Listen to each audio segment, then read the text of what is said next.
Damos entonces inicio a nuestra actividad académica. Les presentamos a la doctora Laura Sofía Osorio Vélez. Ella es odontóloga de la Universidad de Antioquia, es rehabilitadora oral de la Universidad de Antioquia, es magíster en Ingeniería de Materiales y Procesos de la Universidad Nacional de Colombia, docente de la Facultad de Odontología de la Universidad de Antioquia y es investigadora del grupo Biomat. Doctora Laura, bienvenida. Muchas gracias por aceptar esta invitación. Buenos días para todos. ¿Me escuchan? ¿Sí? Fíjate si se escucha en la transmisión. Bueno, entonces para dar inicio a esta actividad, aquí están como los números, los correos de contacto míos o el del DAOI si tienen alguna pregunta adicional o algo que quieran aportar después de la presentación. Como tenemos muchas cosas de qué hablar, vamos a ir de una vez directamente al grano. Entonces, habíamos considerado que primero que todo voy a hacer un resumen de lo que vimos en la primera sesión por dos motivos. Uno, porque esto es una secuencia lógica, como explicaba el doctor Diego. Entonces, para que hagamos un recorderis de lo que ya hablamos en la primera sesión y se ve y se note bien como un continuo con esta segunda. Y dos, porque algunas de las preguntas que nos dejaron en la inscripción hacían alusión nuevamente a dudas del primer encuentro. Entonces, vamos a tratar de resumirlas. Entonces, en el primer encuentro hablamos, quedó una conclusión muy clara y es que el motivo por el cual la amalgama definitivamente va a salir es porque va a salir del mercado por un motivo principalmente ecológico, no tanto o para nada porque se haya comprobado que la amalgama fehacientemente sea un factor de contaminación para el paciente. Sin embargo, hay fuertes indicios de que sí lo es y ahora lo vamos a ver con los doctores de la Universidad de Colorado. Sin embargo, el motivo por el cual se elimina es un motivo ecológico porque va a salir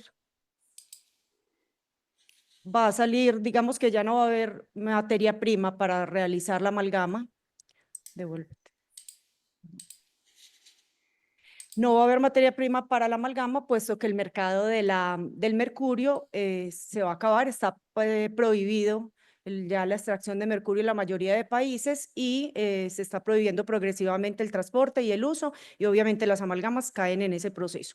Sin embargo, aunque es por un motivo ecológico, pues yo llamo como al principio de precaución que está consignado en el diccionario de bioética, en el cual, aunque no se haya corroborado de manera fehaciente que algo pueda estar causando un daño en la humanidad o en los seres humanos, desde que haya un indicio fuerte y unos buenos indicadores de que eso pudiera estar sucediendo, se debe suspender su uso. En medicina pasa mucho que es difícil aislar una variable sola para demostrar una relación causa-efecto, entonces se acoge a este principio de precaución o precautorio para decidir que algo puede estar causando un daño a la salud pública o al medio ambiente. Entonces creo que por cualquiera de los dos lados a nosotros nos compete enfrentarnos ya a qué vamos a hacer porque la amalgama definitivamente va a salir.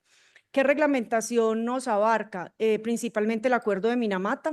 Ya se han ido progresivamente eliminando ciertas prácticas industriales, inclusive el mercurio, ustedes ven en los termómetros ya no va, en los cosméticos lo han disminuido sustancialmente, en las vacunas.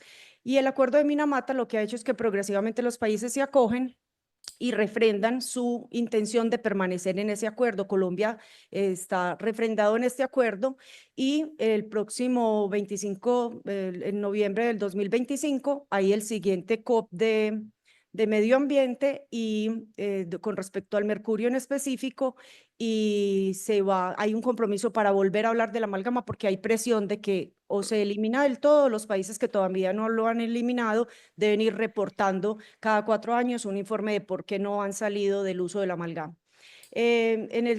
Cuando hablamos de las leyes a nivel nacional, la vez pasada estuvimos con la doctora Sandra Tovar del ministerio, ella nos mostró este documento, lo vuelvo a poner acá para que todo el que tenga alguna duda lo consulte, porque varias de las preguntas que nos hicieron en los formularios hacen relación a asuntos que están en este documento. Los lineamientos que saca el ministerio para que definitivamente en Colombia se deje de usar la amalgama. Se refiere a las leyes 1658 y 1892. Y también nos hacían varias preguntas de qué se pensaban las asociaciones internacionales sobre esta situación de dejar de usar la amalgama. La ADA ha sido la más reacia. Sin embargo, es algo mundial que va a tener que acogerse, y la FDI, la IADR, lo que han pedido es que no se elimine del todo hasta que no haya un material alternativo de reemplazo, totalmente sustituto de la amalgama. Ahorita vemos un poco de eso. Otras preguntas que se hicieron en ese encuentro fueron: ¿hay prohibición de usarla? No, si usted tiene el consultorio la puede usar. ¿Hay prohibición de comprarla? Tampoco. ¿De importarla? Tampoco. Pero progresivamente se van a ir prohibiendo, digamos, o limitando. Como les digo, hay un compromiso expreso de que en la próxima reunión de Minamata ese sea un tema central, porque hay presión principalmente en los países de África. Que hay, digamos, en términos prácticos, no tiene mucho sentido negarnos a esta realidad, porque ya se han hecho sugerencias fuertes para que se eviten niños, en niños menores de 5, las sugerencias ya dicen que menores de 14, mujeres en edad gestante, todas nuestras estudiantes caerían en ese grupo, mujeres en embarazo, mujeres lactantes, enfermedades renales, pacientes con enfermedad renal y otras enfermedades. Entonces, en términos prácticos, no tenemos dónde poner la amalgama. En los niños, los odontopediatras me han comentado que es una muy buena alternativa a la amalgama por lo rápido, niños que de pronto no se dejan atender con facilidad, pero ese sí ha sido un acuerdo al que se ha llegado prácticamente en todos los países, que no debería ponerse en niños.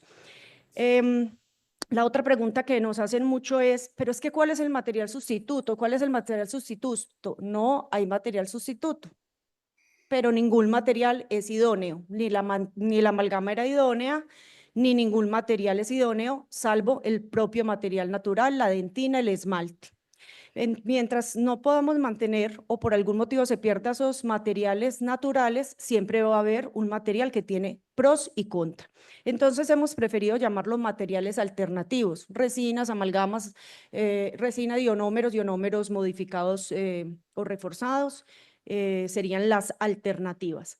¿Cuál es la propuesta de país que nos habló la doctora Sandra y que es bastante lógica? Lo que pasa es que tiene muchas dificultades, y es ser más preventivos, favorecer la promoción y la prevención para que no tengamos que llegar a escoger cuál material. También la apuesta que se hizo en Minamata es que se aumentara la investigación con respecto a cuál sería un mejor material que la amalgama o un material equivalente. La doctora Paula Valdión de la Universidad Nacional, que hace parte de la división de la IADR, cuestionaba un poco eso, que el país no ha hecho muchos o tantos esfuerzos, o que no los hemos visto, para fomentar la investigación en materiales alternativos. Entonces, hasta ahí un poco como el resumen de lo que hablamos la vez pasada. Otras dudas que tengan sobre Minamata, hay una página muy buena de minamata.org, ahí está todo, y los lineamientos del gobierno, porque nos han preguntado, por ejemplo, cómo desechar las amalgamas, cómo desechar los dientes con amalgama. Ahí está, digamos, todo bien especificado. Para que pasemos como a nuestro tema de hoy. Nuestro tema es: una vez ya llegado a la conclusión de que la amalgama definitivamente va a salir, a pesar de que hubo muy buen servicio de la amalgama por más de 150 años, alrededor de 175, rastreando la historia de la amalgama, la realidad es que se va a eliminar. Entonces, como decía una profesora de nosotros, la doctora María Elena Cuartas, no hay que ser los últimos ni tampoco los primeros. Y Colombia, para bien o para mal, no han sido los últimos, tampoco los primeros. Ya hay países que hace mucho tiempo están en esta ola, llamémoslo así, de dejar la amalgama, entonces podemos aprovechar las experiencias de ellos. Por ejemplo, en Australia, a partir del 2017 fuertemente se empezó a descontinuar la amalgama, no a prohibir, tampoco lo han prohibido, pero se ha empezado a usar menos. Y ellos sacaron 5 artículos interesantes. Vamos a resumir aquí 3 de ellos. El solo título es interesante porque dice: una profesión sin amalgama. Esa es la realidad a la que nos tenemos que enfrentar. ¿Qué queremos como Universidad de Antioquia, y convocando a las demás universidades? Que nos pongamos entonces en el camino de qué vamos a hacer. Ya no es del caso discutir si debió salir o no debió salir, sino qué vamos a hacer en consonancia con eso. Entonces, estos primeros 3 artículos son introductorios. Pasó lo mismo que acá: los odontólogos con apatía en algunos casos, con rebeldía, llamémoslo en algunos otros, pero la realidad es que había que hacer un cambio, entonces se puso en la tarea de empezar a investigar, bueno, cuál debería ser la actitud y las conductas con respecto a qué vamos a hacer si ya no va a haber amalgama. En el evento anterior, una duda que surgió fue, ¿qué vamos a hacer si antes, por ejemplo, reparábamos amalgama con amalgama? Una de las conferencistas consideraba que ese no sería el reemplazo ideal, sino resina. Y bueno, ahí hubo, digamos, una discusión académica porque muchos lo hacemos, lo hemos hecho y está respaldado en la bibliografía que podríamos reparar amalgama con la amalgama. Entonces, en estos 3 artículos, si alguien les quiere hacer una mirada, es algo como un comienzo que nosotros también tenemos que empezar a reflexionar, es empezar a investigar en nuestro propio entorno cuáles van a ser las consecuencias de no tener amalgama y sobre qué nos tenemos que poner a trabajar. Los investigadores, básicamente, a pesar de que al principio había como una apatía y una, digamos, no mucho gusto por dejar la amalgama, empezaron a ser más receptivos de empezar a utilizar resinas en el lugar de las amalgamas. Entonces, digamos, esa inquietud fue la primera por la cual decidimos que este segundo evento fuera sobre esas preguntas que habían de, bueno, ¿se retira la amalgama? Hicieron una pregunta la vez pasada de, ¿se retira siempre de manera preventiva? Sí, no, ¿cuándo? Esa era una de las dudas. Con los doctores que van después de mí de la Universidad de Carolina, vamos a ver una forma de ver el asunto y es retirarlas de manera un poco preventiva, retirarlas siempre. Esa es una forma de verlo. Otra forma de verlo es retirarla solo en algunos casos, pero lo que sí tenemos claro es que debe haber como unos protocolos de seguridad para el paciente y para el odontólogo para retirar esas amalgamas, ya sean parciales o de forma total. Entonces, como les decía el doctor Diego, básicamente distribuimos esta sesión en que yo voy a hablar de cuáles son las indicaciones clínicas según la literatura para retirar una amalgama parcial o totalmente. El doctor Christopher les va a hablar sobre la toxicología y la doctora Carmen, que es egresada de nuestra universidad, les va a hablar de un protocolo, el más aceptado tal vez en la literatura hasta este momento, muy completo de cómo se debería eliminar la amalgama. Vamos a pasar por muchos temas, entonces lo que yo sugiero es que es como un abrebocas, como un mencionar muchos temas que son interesantes para revisar, pero que no nos da el tiempo para revisarlos en profundidad. Para el aspecto clínico, hay 5 conductas que nos enseñaron a todos desde hace mucho tiempo y siguen siendo válidas hoy en día. Con una restauración nosotros podemos simplemente dejarla en observación, decidir que hay que retirarla de manera preventiva, decidir que hay que hacerle un recontorneo, una reparación o un reemplazo. Esas siguen siendo las 5 opciones válidas hoy por hoy en la literatura. Dependiendo un poco de las filosofías de la odontología que yo decida seguir, puedo decidir una opción u otra, pero la propuesta va a ser pasar por todas esas alternativas y ya cada uno en su clínica hará pues las decisiones del caso. Entonces no quiero, solo por temas como didácticos, lo separé en odontología biológica, en odontología biomimética y en odontología convencional, pero no quiero que sea entendido como que estoy diseccionando la odontología y que hay 3 tipos de odontología, sino que cada quien puede decidir tomar lo mejor de cada una. Entonces, con respecto a la odontología biológica, como se ha dado a llamar la odontología en la cual estamos o se está trabajando bastante en retirar estos materiales considerados tóxicos para la boca, hay mucha literatura en la cual se trata de explicar por qué es tan tóxico el mercurio y por qué deberíamos tener unas medidas como de higiene del mercurio. Hay mucha literatura, este artículo que les traigo es bastante reciente, del 2023, y todavía estamos mencionando o se está mencionando que el verdadero desafío es encontrar un reemplazo, pero que es bastante claro que el mercurio es un elemento tóxico. En esto se basaría la odontología biológica, pero entonces entra mucho la pregunta de, ¿debo retirar las amalgamas porque están intoxicando a mi paciente, sí o no? Nosotros, los 3, digamos, panelistas desde la parte clínica que estuvimos la vez pasada acá, nuestra opinión fue que no, y mi opinión sigue siendo que no. Sin embargo, hay corrientes muy respetables que sí promueven o indican que deberían retirarse de manera preventiva, aunque no estuvieran causando ninguna alteración evidente. Para esto entonces busqué artículos que defendieran una cosa u otra y este artículo del 2024 de la Unidad de Salud Pública y del Medio Ambiente, ellos refuerzan la idea de que sí es un elemento bastante tóxico, que sí está comprobado que puede convertirse ese mercurio elemental y ese mercurio inorgánico puede convertirse por acción de las bacterias en orgánico, que es el más tóxico, que sí todo el tiempo el paciente que tiene amalgama está, digamos, inhalando vapores y consumiendo. Y este artículo que les pongo en el lado derecho, que les señalo en el lado derecho de sus pantallas, ellos encuentran que los pacientes que hicieron un estudio longitudinal, es bastante reciente el artículo, aunque no tan reciente como este, ellos encuentran que sí, que los pacientes notan una gran mejoría cuando se retiran esas amalgamas. Sin embargo, desafortunadamente, o para bien de la ciencia, pues hay contradicciones. Este otro es en Noruega, que la administración le pidió a un grupo de científicos, como una universidad grande que se dedicaba a estudiar estos asuntos, que confirmara si verdaderamente esos amalgamas estaban causando efectos adversos en los pacientes y si retirarlas podría significar una mejoría. ¿Ellos qué encontraron? Miremos aquí un poco las conclusiones, que la evidencia era de baja calidad, o sea, no eran malos los artículos, pero cuando se analizan con rigor científico, no era alta, tenían mucho sesgo, tenían mucha probabilidad de variables de confusión y de que no fuera tan atribuible solamente a la amalgama los síntomas que sentían, valga la redundancia, los pacientes. Inclusive consideraban que podían ser psicosomáticos y encontraban que muchos pacientes, o que no todos los pacientes, encontraban una mejoría al retirar las amalgamas.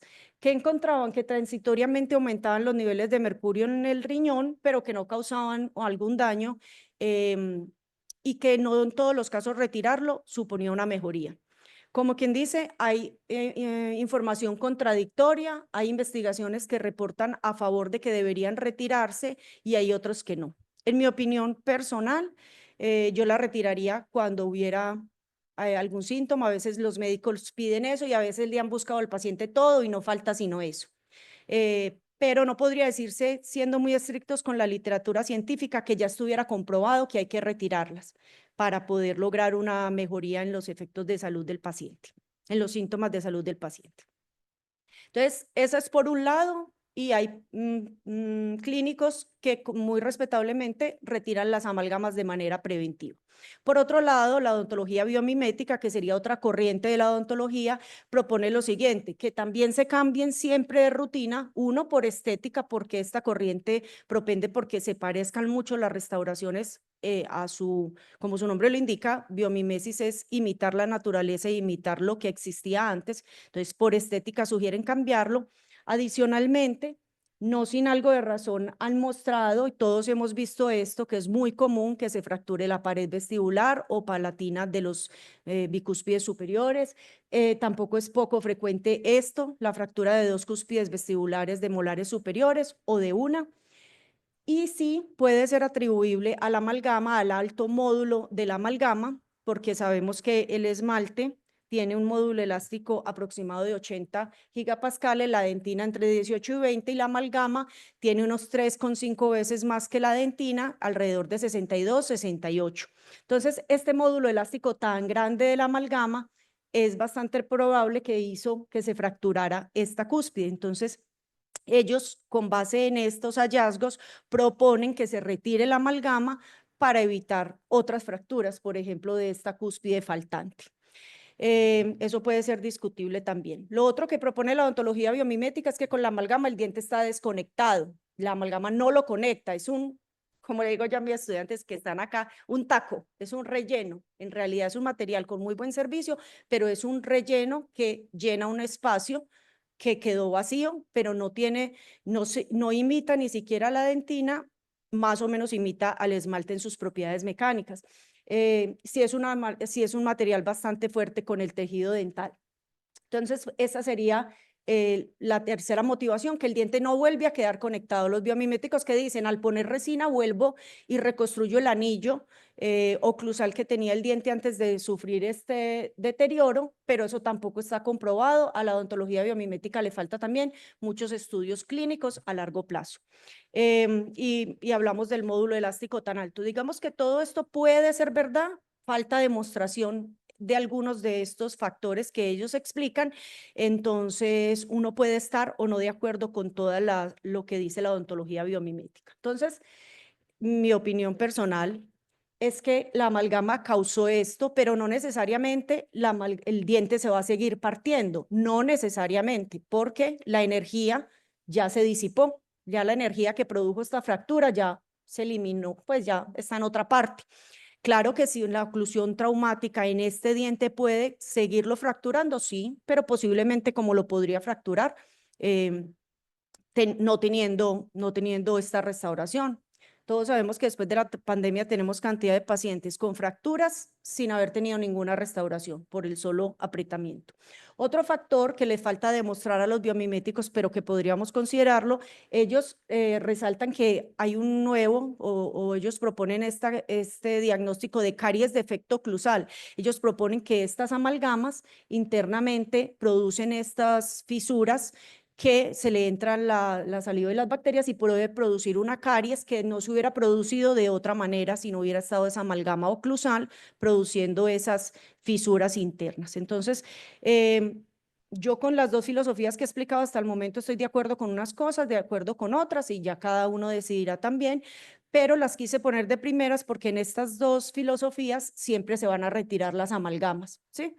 Y ahorita con los doctores invitados de la Universidad de Colorado vamos a ver la forma más segura de retirarlas y por qué es tan importante hacerlo. Para estas dos filosofías, en cualquier caso, habría que retirarlas. Nos vamos a detener un poco más en la odontología convencional, no porque sea mejor o tenga mal la razón, sino posiblemente la que hemos manejado todos hasta este momento. Y también debemos encargarnos de qué vamos a hacer entonces con las amalgamas. Si ya nos llega una restauración en amalgama, ¿con qué la vamos a reparar? ¿Con amalgama, con resina? ¿No la reparamos, la cambiamos por cerámica? Hay muchas preguntas en el ambiente y desde la odontología convencional, lo bueno es que nos hemos entrado a preguntar qué tan destructores deberíamos ser en una segunda intervención con el diente. Sabemos que quitar completamente una nueva restauración es menos conservador y más o menos hasta el año 1998, 99 se consideraba que hacer una reparación era hacer un remiendo. Así pues lo considerábamos o se nos enseñaba que era como mal hecho y mal visto, pero desde hace un tiempo se está hablando de la espiral de muerte del diente. Mientras más restauraciones nuevas le hagamos a los pacientes y a los dientes, vamos a entrar a ese diente en una espiral de tener una calza pequeña, mediana, grande, incrustación, corona, endodoncia, implante, ¿cierto? Y es lo que queremos evitar. Entonces, afortunadamente, la odontología tradicional que hemos practicado se está preguntando esto, si será que debemos quitar siempre todo o podremos ser más conservadores y hacer reparaciones pequeñas o grandes. Entonces, les traigo esta clasificación que seguramente a todos nos enseñaron hace muchos años. Desde 1971 está en el medio, la hemos de pronto olvidado, pero si vieran que hay investigaciones del 2024 en las que sigue siendo los criterios por los cuales clasificamos o calificamos las restauraciones. Entonces, puede ser hora de que volvamos a tomar estos criterios. Los criterios son sencillos, se han ido modificando con el tiempo. Algunos investigadores le modifican, subiéndole uno más, uno menos, dos más, dos menos, según la investigación que vayan a hacer, pero básicamente es esta. Tenemos unos criterios de Alfa, Bravo y Charlie como ABC. Al principio solo existían dos, Alfa y Bravo, pero entonces eran muy dicotómicos. O tiene una deficiencia marginal o no la tiene. Entonces inventaron una tercera categoría en la cual puede tener la restauración una deficiencia marginal, pero es una pequeña deficiencia marginal o una cavidad muy pequeña. En caries sí siguió siendo dicotómica, ¿cierto? Porque o hay caries o no hay. Entonces, una de las sugerencias para los profesores que estén conectados y los que están acá, como nos vamos a tener que repensar en este nuevo mundo sin amalgama, pensar si de pronto es bueno volver a tomar esto en las clínicas y que los estudiantes califiquen cómo está esa restauración para que al final definamos si se cambia o no se cambia. Los parámetros son los más importantes que vemos en una restauración. Se ha determinado que la adaptación marginal como una de las más importantes, la rugosidad, la caries, la pigmentación, la sensibilidad dental o dentinaria, la forma anatómica y el lustre. Entonces ya uno puede hacer pequeños acuerdos y decir, de pronto el lustre no es tan importante para mí, pero lo es para el paciente. Hay otros que no son negociables. Si tiene caries, la restauración. Inclusive ahorita vamos a ver que se hicieron estudios longitudinales en muchos países de Europa y es la principal causa por la cual un clínico decide no reparar, sino más bien cambiar. Listo, entonces esta es una sugerencia de retomar estas clasificaciones de Alfa, Bravo y Charlie para clasificar las restauraciones y empezar a definir. Cuando se clasifican en Charlie, la restauración hay que hacerle algo, ¿cierto? O pulir, o cambiar parcialmente, o cambiar totalmente. En las clasificaciones Bravo puede ser una conducta como de esperar y de monitorear, y en la Alfa quiere decir que la restauración está bien en todas estas características y no necesita hacérsele nada. Esta es una sugerencia.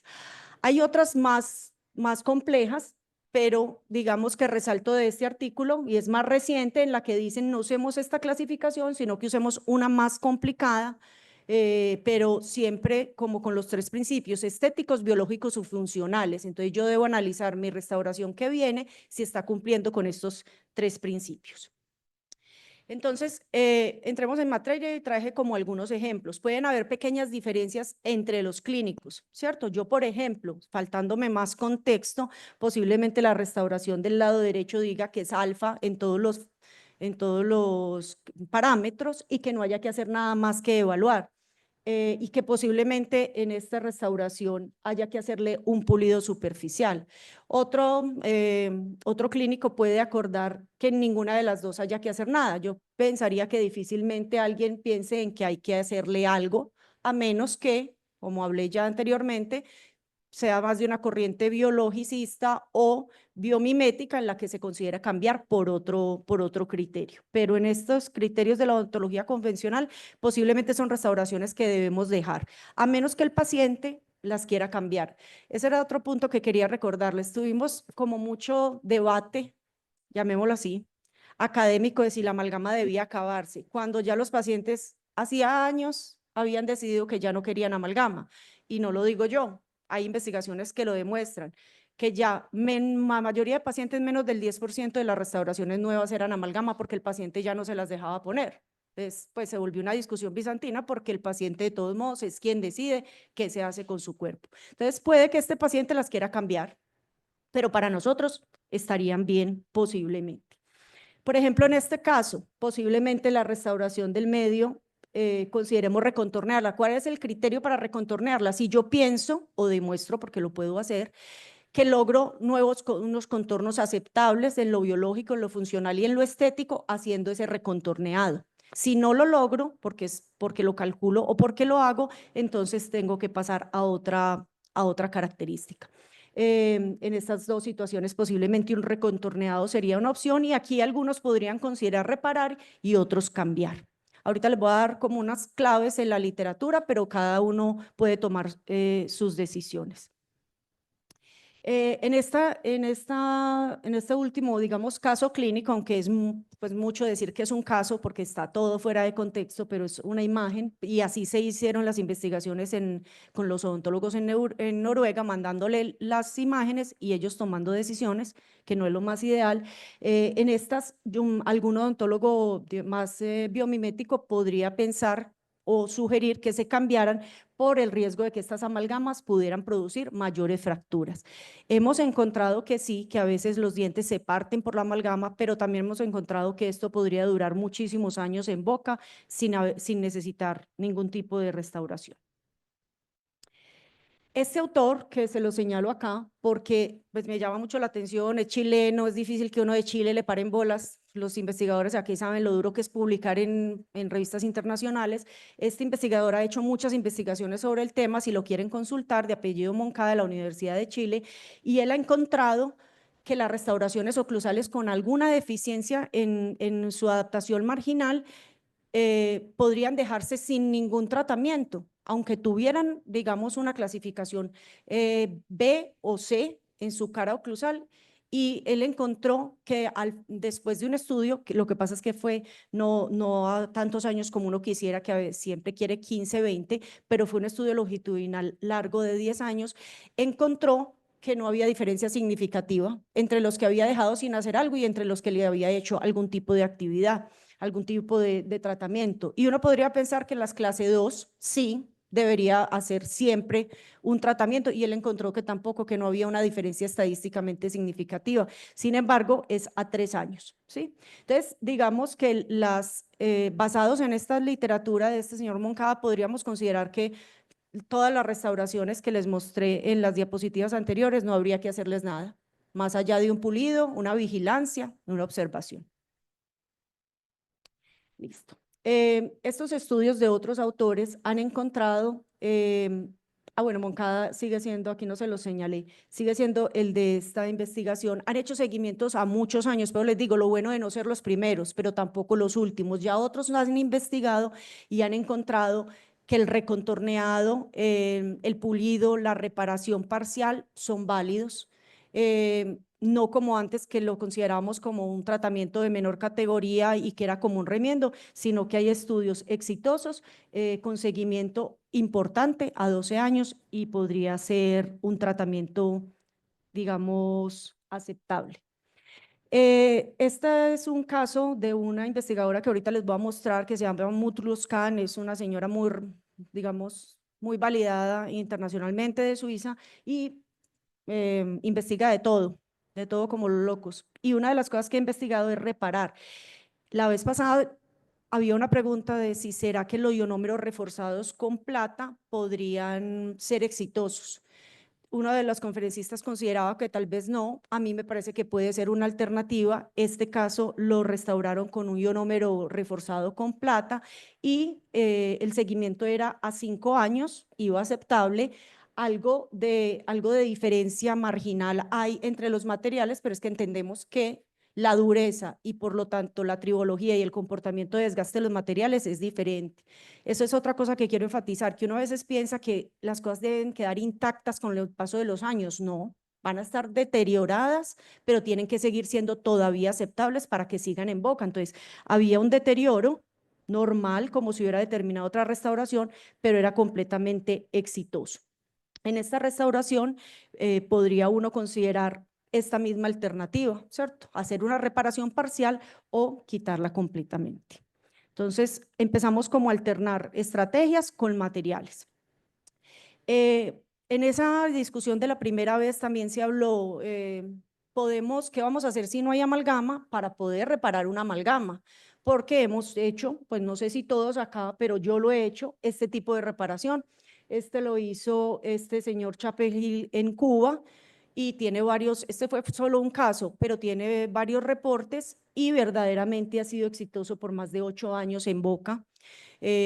Lo hemos hecho a pesar de que hay información contradictoria. Entonces, aquí les traigo 2 artículos que pueden ser contradictorios, que son qué tanto es exitosa reparar con amalgama, una amalgama, ¿sí? Algunos artículos demuestran que no es tan buen reparación y otros demuestran que sí. Yo pienso que muchos lo hemos hecho en muchos pacientes, sobre todo oclusal, y ha sido exitoso por muchos años. Esta experta que les mencionaba, Mutlus Khan, ella menciona que no es exitosa reparar amalgama con amalgama en investigaciones que ella ha hecho y que ha reportado de otros, y ella sugiere que siempre una amalgama se repare con resina, pero este fue el caso que ella mostró. Ella estaba reparando amalgama con un liner para opacar ese color de la amalgama y restaurando con resina, porque considera que no puede ser con amalgama una buena opción. Sin embargo, otros autores demuestran, perdónenme que aquí se me faltó tal vez una, pero otros autores demuestran que sí es bueno reparar con amalgama con amalgama. Entonces, digamos que les traería dos informaciones ligeramente contradictorias, pero en el momento no hay una última palabra con respecto a. ¿Qué se ha estudiado también? Que si entonces lo voy a hacer con resina, sea porque ya no tenga más amalgama, porque quiero hacerlo con resina, ¿con cuál adhesivo? Hoy por hoy, yo solo respondo por el 2024, el adhesivo universal es el que tiene mejores condiciones para adherirse por su contenido de 10 MDP. Los adhesivos convencionales, que fueron los que estudiaron esta investigación, comparó adhesivos convencionales con adhesivos universales, no tienen un buen resultado. Entonces, si toman la decisión de reparar amalgama con resina, hoy por hoy la sugerencia sería con adhesivos universales.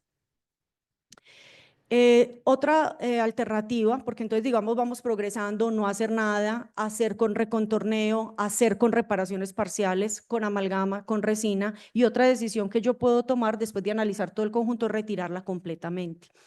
¿Por qué podría ser una decisión?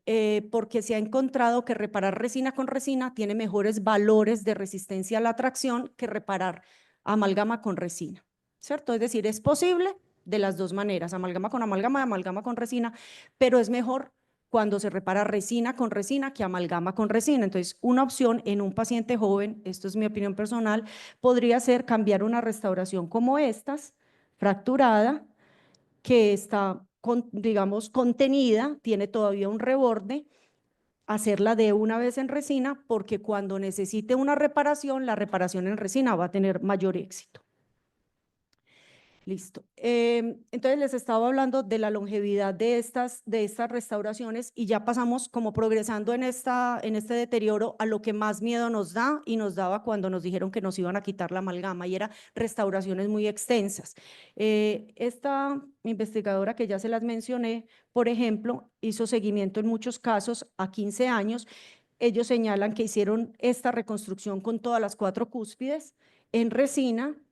Aquí no se ve mucho, pero de entrada les quedaron unas porosidades que ellos mismos dicen, prácticamente 15 años después, los defectos de la restauración se dejaron desde el día 1, no fueron por los 15 años, en este caso en particular. Miren las pigmentaciones, ahí sí se notan las porosidades. Pero fue exitoso. En muchos casos que analizaron, no recuerdo en ese momento la cantidad, pero fue grande la corte y fueron 15 años de seguimiento, o sea que nos ha dado mucho miedo la resina. Muchas investigaciones demostraban que la longevidad de la resina era muy inferior a la amalgama, pero otros estudios demuestran que en parte es falta de técnica. Entonces debemos enseñar mucho técnica. Ahora que nos preguntamos como profesores, entonces, ¿qué vamos a enseñar? Si ya no se enseña amalgama, se va a enseñar a retirar, se va a enseñar a retirar con seguridad, a hacer resina con buena técnica, a explicarle a los estudiantes por qué se usó la amalgama y por qué fue tan buena, pero también explicarles por qué se cambió. Estos dos últimos artículos que les digo que es de la sesión o de la sucesión de artículos que hicieron en Australia, donde hace ya 7, 8 años se están preguntando fuertemente, bueno, ¿qué vamos a hacer? Ellos empezaron a decir, tenemos que empezar a enseñar, tenemos que cambiar como la conducta o las actitudes, y tenemos que empezar a ver cuáles son los factores clínicos que influencian que mi restauración dure más o menos en la boca, y qué factores debo enseñar a los estudiantes para que esas restauraciones cada vez duren más en boca. Entonces, aquí al final quiero resaltar algo que yo quisiera sugerir. Se le dañó la luz. Bueno, que yo quisiera sugerir, porque esta invitación no la hace el DAOI y esto va a tener repercusiones en nuestra clínica, es que progresivamente debemos hacer unas guías técnicas, ¿cierto? De que, entonces, ¿qué es lo que sigue y cómo vamos a abordar esos casos clínicos? Y esa era una de las recomendaciones importantes que hacía este grupo de expertos en Australia. Hay que empezar entonces a construir unas guías de cómo, de lo que hemos hablado hasta ahora, de cómo vamos a intervenir y en qué casos sí y en qué casos no, y unas lecturas bien completas de los pacientes y de su entorno. Como les estaba diciendo, todos nos hemos preguntado cuándo reparar y cuándo no, y qué hacer, digamos, qué piensan los dentistas o los odontólogos con respecto a esta actitud de reemplazar o reparar, y uno pensaría que habría mucho rechazo para reparar, y encontraron que no, que que la gran mayoría de profesionales en todas partes del mundo están más dispuestos a reparar que a cambiar. O sea que si nosotros estamos de acuerdo con esa moda, estaríamos a la moda, llamémoslo así. Sería una conducta muy bien aceptada para ser más conservadores. Les voy a ir finalizando con esto del caso Noruega. En Noruega, desde el 2008, ya va 17 años, no está ni siquiera en un decrecimiento el uso de la amalgama, está prohibido totalmente. No se puede poner absolutamente ni una sola amalgama. Entonces llevan mucha ventaja en eso, y hicieron que el nombre también es muy diciente, la era posamalgama. Hicieron una investigación muy grande de todos sus odontólogos preguntándole qué harían en un caso o en otro, y les ponían uno de los casos, les traje como el más dramático, en el que uno pensaría muchas cosas, ¿cierto? Si reparar, si no hacer, inclusive no hacer nada, según Moncada, reparar, podríamos pensar algunos, cambiarla, y inclusive hasta coronas. Entonces, pues cada uno puede ir pensando qué haría en ese caso. En el mientras tanto, les quería mostrar que este artículo sugería que la reparación de amalgama con resina era muy buena opción, pero se contradice con este de Mutloscan que les mencionaba, que decía amalgama con amalgama no es una opción.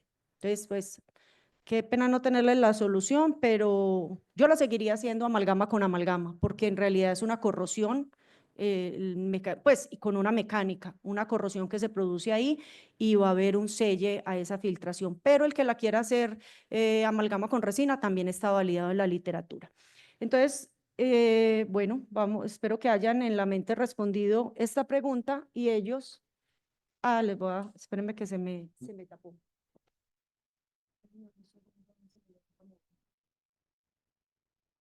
No me lo deja mover, se me quedó montado, pero entonces me les va a tocar contarles lo que hicieron los operadores. Fíjate si me la puedes quitar. El 21% de los operadores decidió que hacía una reparación, como quien dice, de acuerdo con lo que nos había eso. Y pásalo, que quítala. Pásalo. Fin, dale clic. Eso. Entonces, bueno, en este pequeño examencito, solo el 24% de los operadores dijeron que lo hubiera reparado, digamos, de acuerdo con las investigaciones de Moncada.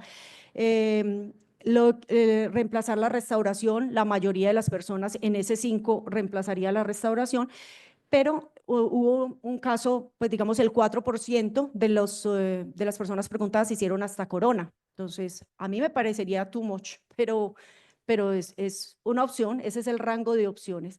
Digamos que la mayoría lo que harían en ese caso sería un reemplazo de la. Entonces, sería bueno irnos pensando en este tipo de planteamientos para irnos, no lo llamemos nivelando, pero más o menos estando todos de acuerdo de qué haríamos en un caso o en el otro, y eso es lo que ya hicieron otros países que empezaron hace más tiempo.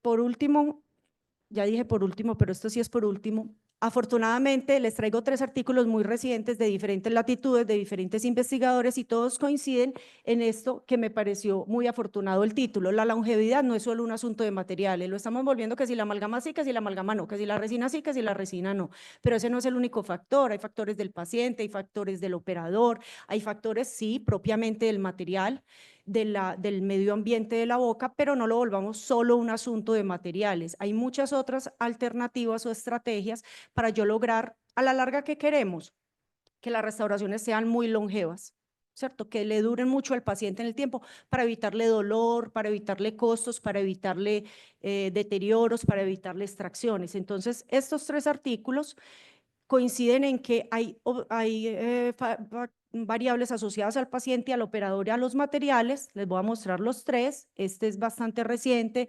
es multifactorial, tiene ese dibujito como muy infantil, pero muy diciente. De todos estos factores son los que deberíamos empezar a partir de ahora a enfocarnos, a enseñar muy buenas técnicas, a tener buenos materiales, porque no estoy minimizando la importancia del material, pero a hacer muy buenos diagnósticos, pronósticos y planes de tratamiento como nos han enseñado siempre y a entrenarnos y entrenar nuestros estudiantes. Este artículo es multinacional, varios países de Europa se unieron para hacer esto y prácticamente llegaron a la misma conclusión. Es multifactorial y debemos apuntarle a todos los factores porque va a haber mucha amalgama por retirar parcialmente y otras totalmente. La justificación de por qué y cómo, los siguientes dos conferencistas. Muchísimas gracias a la doctora Laura Osorio por... Continuamos con el doctor Christopher Torf. El doctor es farmacéutico clínico graduado con honores en la Escuela de Farmacia de la Universidad de Colorado y recibió el Clinic and Pharmacy Award de la institución. Es especialista en herbolismo del programa de ciencias en la Universidad de Bastyr. Es consultor clínico en terapia de medicina convencional y natural en Colorado, en Estados Unidos, y tiene la certificación de compounding farmacéutico y formulación de productos. Desde 2014, el doctor Christopher dirige su empresa funcional en Therapeutics. Welcome, Dr. Christopher. Thank you for accept this invitation. Okay. Can you hear me now? Yes, thank you very much. Please share your PC. Okay, very good. I'm sorry. I don't speak Spanish well, so it will be in English. So you all can ask questions if you need to. I will try and speak slowly and carefully so that you can understand. So I am not a dentist, but I work with dentists. And one of the reasons is because how important it is dental health for overall health in the body. So I have worked with Dr. Burke for about 10 years because my patients oftentimes can be benefit from having proper dental care. So much inflammation can happen, and also the introduction of toxins via mercury amalgams and various metal dental work often causes problems for people with inflammatory issues and environmental toxicity. And so congratulations to Columbia for being forward thinking and now phasing out the use of mercury. Mercury is very poisonous. It's dangerous in the human body. We have known this for a long time. There are Greek tragedies that are written that have stories of people poisoned by mercury. Through history, we see examples of people poisoned by mercury. Edgar Allan Poe wrote about mercury poisoning. The Greeks wrote about mercury poisoning. We know that men who worked in making hats in the 18 and early 1900s, they used mercury and became very toxic. They basically went crazy. Gold miners, oftentimes mercury was used to separate gold from ore, and those miners became very sick. And yet, still it is that mercury was used in dental amalgams for a long time and still, and also in vaccines. And we know that mercury is pretty toxic. And so what I wanted to talk about with you today is kind of give you an overview of mercury and the types of mercury and why mercury is toxic, things to think about as regards how you will treat your patient. So trying to give you kind of an overview so that you have some background about mercury, all the way from how it's toxic to how you test for it, and even some thoughts about detoxification and when that needs to be done. So a lot of information.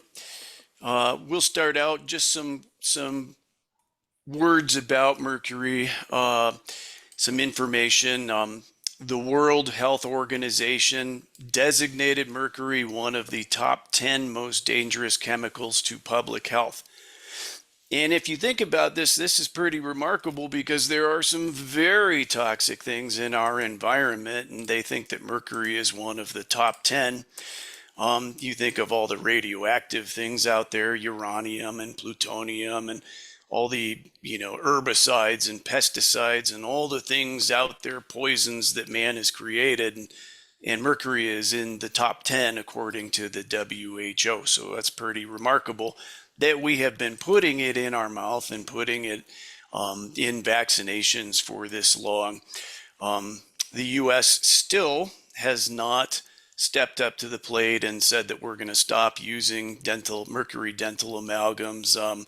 But numerous countries now have done that, and of course Colombia now has done that. So congratulations to you for doing that, and hopefully the United States will follow suit soon.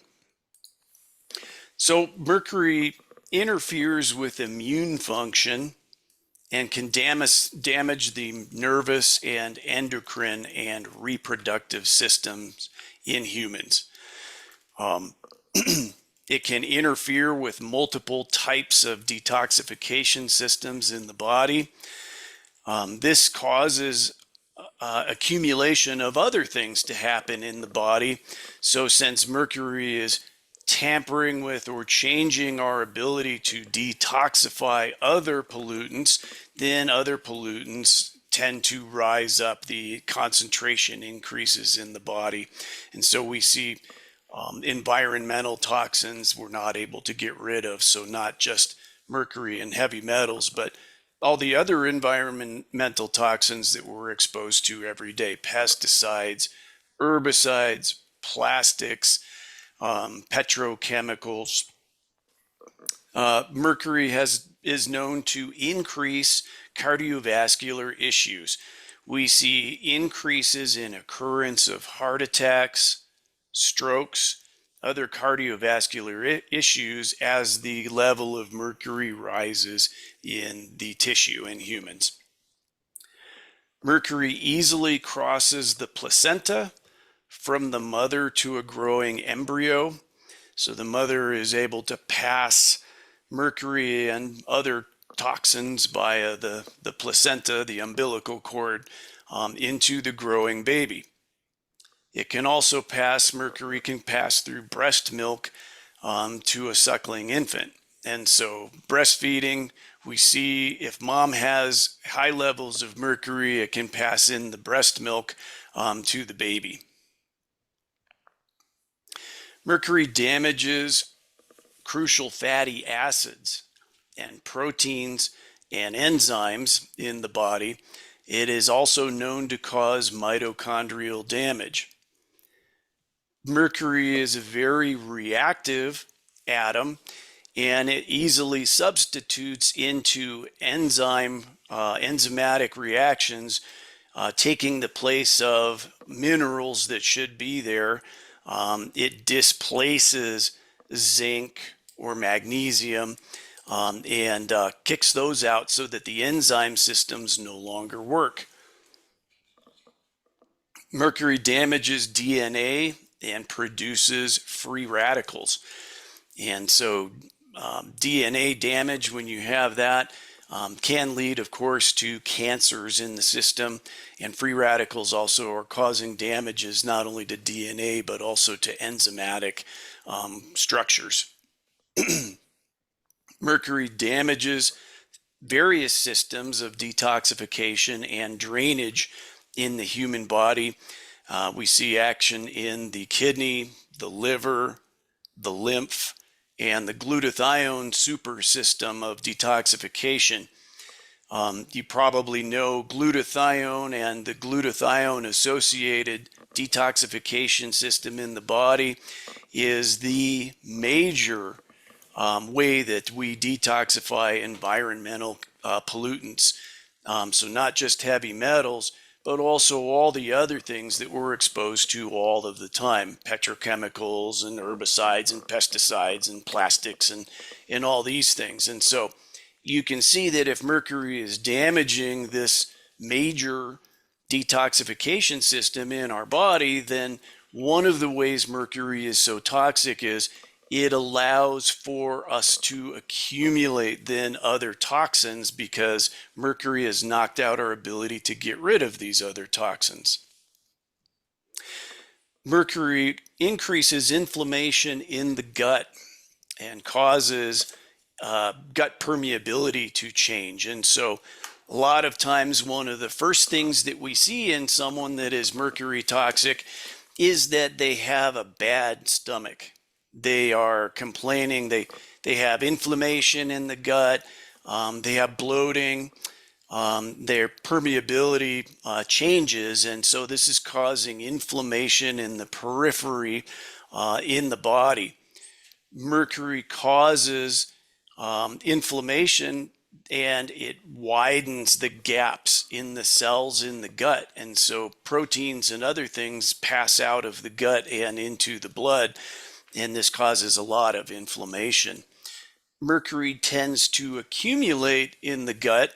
It attaches to tissues in the gut and causes localized inflammation, and this causes changes in regions in the gut and makes it changes the pH of the gut, and it changes also, it sets up areas where it is more the gut becomes more friendly to things like candida and also pathogenic bacteria, and so it changes the way that our gut is able to help control inflammation by causing it.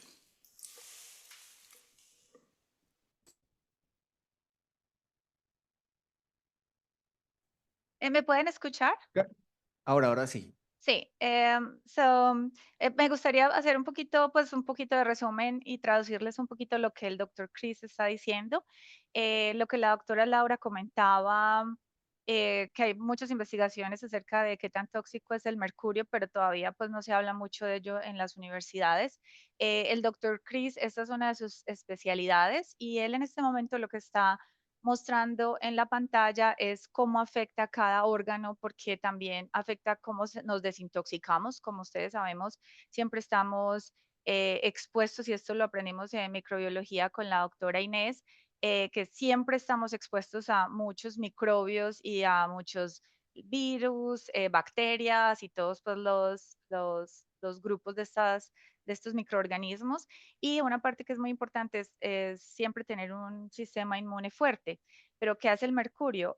Afecta la producción de la glutationa, que es una de las partes que nos ayuda a desintoxicar. Entonces, ¿qué es el problema del mercurio? Que daña muchas partes de nuestro cuerpo, que nos ayuda a ser más saludables. Entonces, ustedes ya después pueden mirar todo lo que él escribió, y él también habla acá de cómo hace que nuestro aparato digestivo, que es lo que nosotros llamamos el segundo cerebro, hace que se, pues que todo o sea, la gente cuando tiene estos dolores de estómago y no se pueden mejorar, todo eso afecta cómo pensamos, cómo si vamos al trabajo y realmente pues no, como que nuestra función en el trabajo si está buena o no, ¿cierto? Eso nos merma mucho.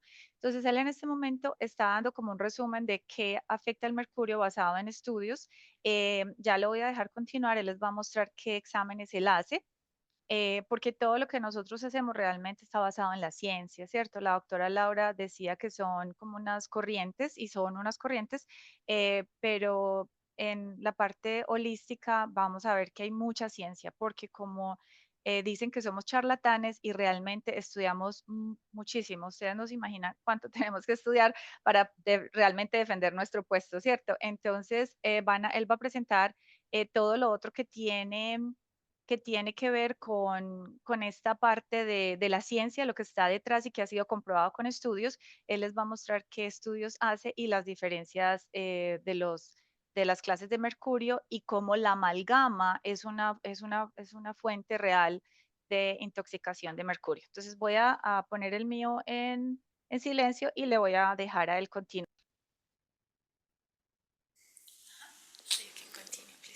Okay. Thank you. So when mercury increases inflammation in the gut, what we see is if you have increased gut permeability, inflammation in the gut, we also tend to have leaky blood-brain barrier. So our blood-brain barrier is a membrane not unlike the gut that helps to protect against incoming toxins. And if you have inflammation and leaky gut, we tend to also have leaky blood-brain barrier function.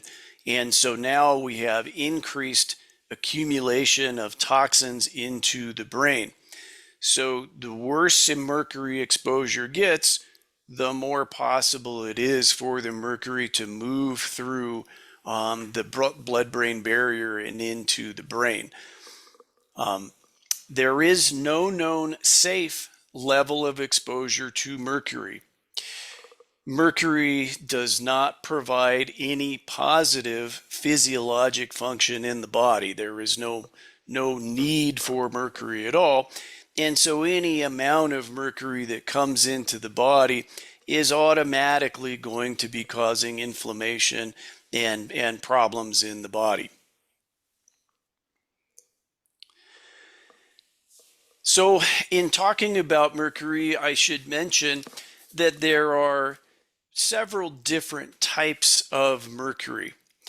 And so a lot of people don't know this, and different types of mercury act different ways in the body. They each are toxic in their own way, and we're exposed to them in a variety of ways. And so I'll talk a little bit about each type of mercury, starting with methyl mercury. And so methyl mercury is from fish or seafood. We typically see it from fish and seafood. That's the major route of exposure in humans is eating fish or seafood. And despite what you might hear, all fish and seafood contain mercury and other heavy metals, and there are different levels in different kinds of fish. Methyl mercury from fish is very absorbable, so when you eat fish, the mercury and other heavy metals in fish is absorbed very readily from the gut and into the blood. Up to 95% for mercury will be absorbed into the blood. So methyl mercury, how methyl mercury happens is methyl mercury is a decomposition from inorganic or elemental mercury. Inorganic mercury from dental amalgams will change if it's in the environment. And so men using mercury or burning petrochemicals and coal and things like that, we have put mercury into the environment, either inorganic mercury or elemental mercury. And when it goes into the atmosphere, it comes down as rain into the ocean or into other bodies of water, and it is transformed into methyl mercury, and then it's taken up, it's eaten by plankton or small invertebrates, and then fish eat the plankton. And so fish are accumulating this methyl mercury, and so smaller fish are eaten by larger fish, and so larger, more long-lived fish tend to have higher levels of mercury. I did include a mercury fish chart here, and so when we look at this, what it is telling us is that the various types of fish have different levels of mercury in them. So the center of the circle will be the fish of highest mercury concentration.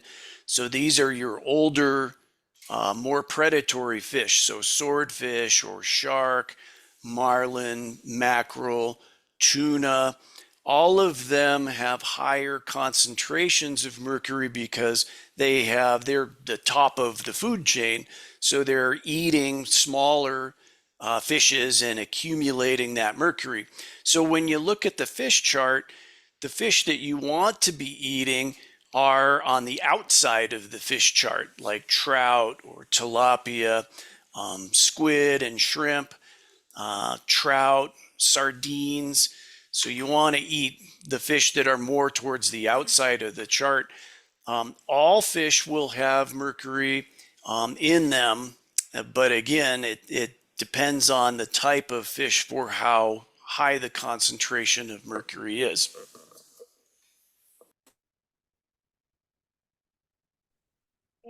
Lo que el doctor está diciendo en este momento es que todos los pescados tienen una concentración de mercurio, pero ustedes pueden mirar en este chart que él está mirando, si miran en la parte de arriba, dice el que menos tiene mercurio es el que está en la parte de afuera. Entonces, cuando vayan a comer pescado, sería muy importante mirar acá, por ejemplo, la trucha es una de las que menos tiene, tilapia.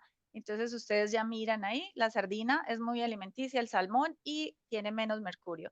Cuando nos vamos acercando al centro, es cuando vemos que, por ejemplo, los pequeñitos son los que tienen más mercurio, como el atún. Entonces el atún, ustedes lo ven acá en el amarillo, pero también lo ven acá en el de adentro.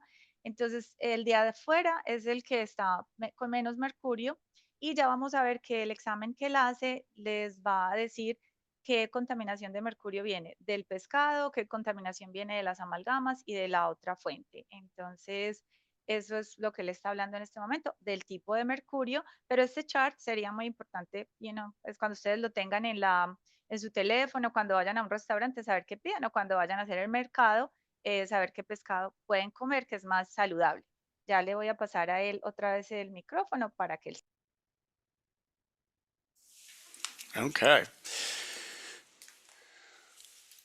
So this is important because fish is one of the major routes of exposure to mercury, and the mercury from fish acts differently in the body than the inorganic dental type mercury. Methyl mercury from fish and seafood passes easily across membranes and moves into different compartments of the body. It is very toxic, but I think it's not as toxic as the inorganic or dental type mercury.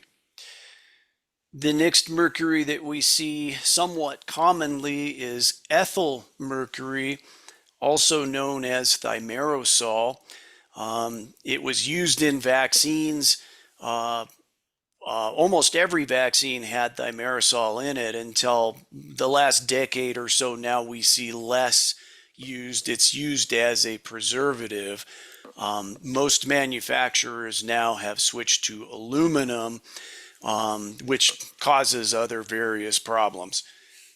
Ethyl mercury decomposes, it changes very rapidly in the body to inorganic mercury.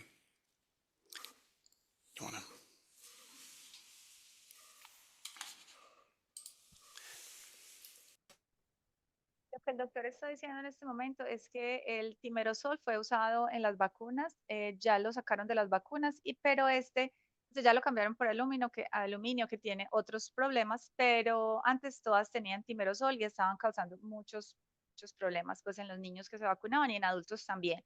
Pero este etilmercurio que se encuentra pues en las vacunas también se convierte en inorgánico, que ahora el inorgánico es el que está en las amalgamas dentales, y enseguida ya vamos a ver un video que él va a presentar cómo la exposición al mercurio pasa también cuando comemos, cuando tomamos cosas calientes, cuando tenemos amalgamas en la boca. Pero lo que él quería decir es eso, que hay los 3 tipos de mercurio, que es el metilmercurio, que es el del pescado, y recuerden que mucha gente le dicen que no coma carne roja, que coma pescado, también hay que tener cuidado con eso. Y el etilmercurio, que era el timerosol, ya lo sacaron de las vacunas, gracias a Dios, pero estaban en las vacunas y se convierte en inorgánico. Entonces ya en este momento él va a hablar del que nos interesa, por eso hoy estamos acá, que es el que está en las amalgamas dentales. Then we have inorganic mercury. Most commonly, our exposure to inorganic mercury is from mercury dental amalgams. Amalgams are typically 50% mercury mixed with other metalloids, silver, copper, zinc, other metal compounds. We do also have some inorganic mercury exposure from the environment, burning of petrochemicals, coal, fuels. We do see some mercury come from that. Mercury was also used in pesticides and herbicides a lot up until the 1950s and 1960s, but less so now. When we talk about inorganic mercury and the exposure to patients via dental amalgams, things to consider are how many amalgams the patient has, the size or surface area of the amalgams, the age or condition of the amalgams. Older amalgams tend to expel much more mercury as particulates that go into the gut, and the concentration of vapor given off by the amalgams is greater for damaged or higher surface area amalgam. Esta parte que el doctor está hablando dice que las amalgamas, es muy importante saber la edad de las amalgamas. Una de las cosas de las amalgamas es que es 50% mercurio y está compuesto con, pues también el otro 50% está compuesto de plata, de cobre. Recordemos que el cobre tiene un efecto que calma a la pulpa. Entonces mucha gente dice, pues yo tengo esta amalgama hace 20 años y no siento nada, pero cuando la removemos tiene caries debajo y resulta que ya se fue a la pulpa y decimos, ay, pero yo no sentía nada. Y esa es una de las cosas que nos ha hecho titubear para pasarnos a la resina, porque la gente, nosotros somos buenos odontólogos si los pacientes dicen, no me dolió. O sea, no me dolió, tú eres buena odontóloga. Me dolió, esa es una mala odontóloga. Lastimosamente, eso es lo que trae nuestra profesión, pero hay que saber que a veces no les duele la amalgama, pero está dañando el diente, se lo está comiendo muchas veces, porque a veces porque el cobre tiene este efecto que hace que no duela, hace que no duela. Entonces no hay síntomas. Entonces la gente, muchas de las personas que defienden la amalgama dicen, ah, pero a mí no me dolía la amalgama, ¿por qué me duele la resina? Pero eso tiene una ventaja, porque cuando algo nos duele, tomamos acción. Cuando es algo crónico, por decir algo, hay gente que no siente el cáncer, no hace nada, no se hace exámenes, no va al doctor porque yo estoy bien y de un momento a otro, estado 4 y ya metástasis y ya hasta ahí llegaron. Entonces, a veces sentir sensibilidad también eso es importante porque nos hace ir al odontólogo, nos hace cepillarnos mejor, nos hace evitar los dulces, nos hace, cierto, tener una mejor higiene oral y tener un mejor cuidado pues de nuestra boca. Entonces, él está acá también hablando de que la amalgama, dependiendo de lo vieja que es, porque la amalgama la han ido cambiando. Antes tenía otros elementos, ahora es nuevo como cambian los jabones, los champú, todo eso los van cambiando porque van mejorando, pero es muy importante saber cuántas amalgamas tiene el paciente, si tiene más toxicidad de mercurio. ¿Qué tan viejas están? También más toxicidad. O sea, tiene más fuente de esa toxicidad. Y eso ¿cómo es? Libera este vapor de mercurio. Ya él va a continuar y enseguida les vuelvo y les doy un...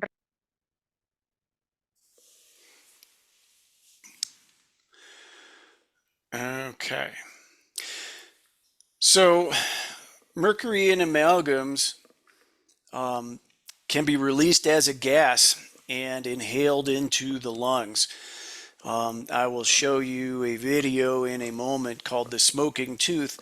But what happens is the mercury gas that is given off by the amalgams is absorbed very easily into the blood via the lungs. So the gas from the amalgam, you breathe into the lungs and then it's absorbed and transported throughout the body.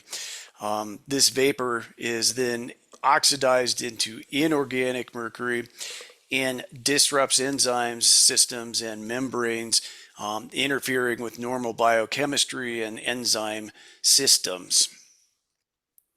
Let's see, smoking tooth. So in this video now, it's difficult to see, but that is a tooth with an amalgam and it's being exposed. They're using some sort of light so that we can see, but off to the left you can see the gas from the amalgam moving off of and the amalgam, and so this is mercury gas that is then absorbed into the lung. You want to explain? Okay.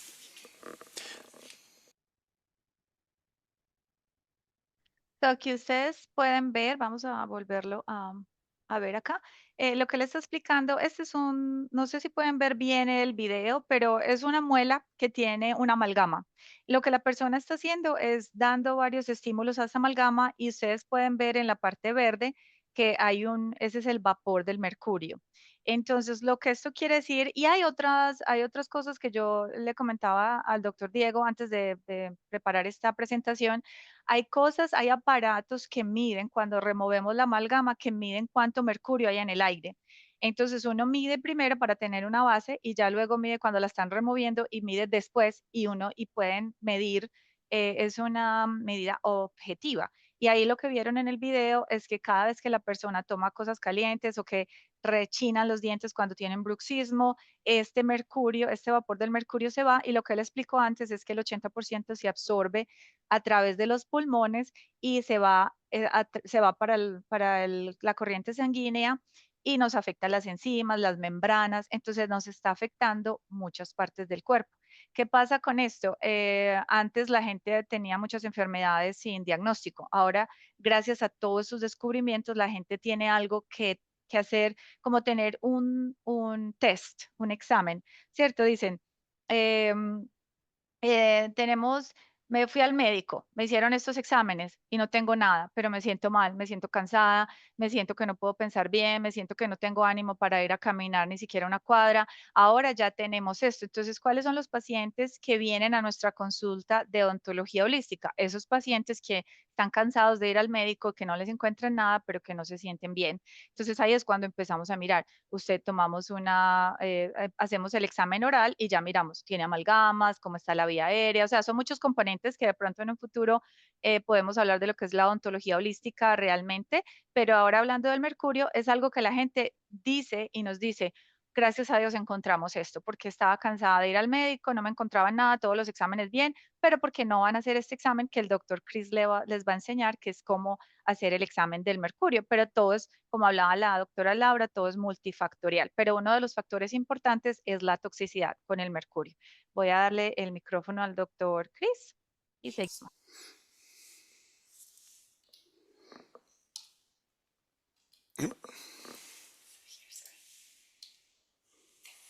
Okay.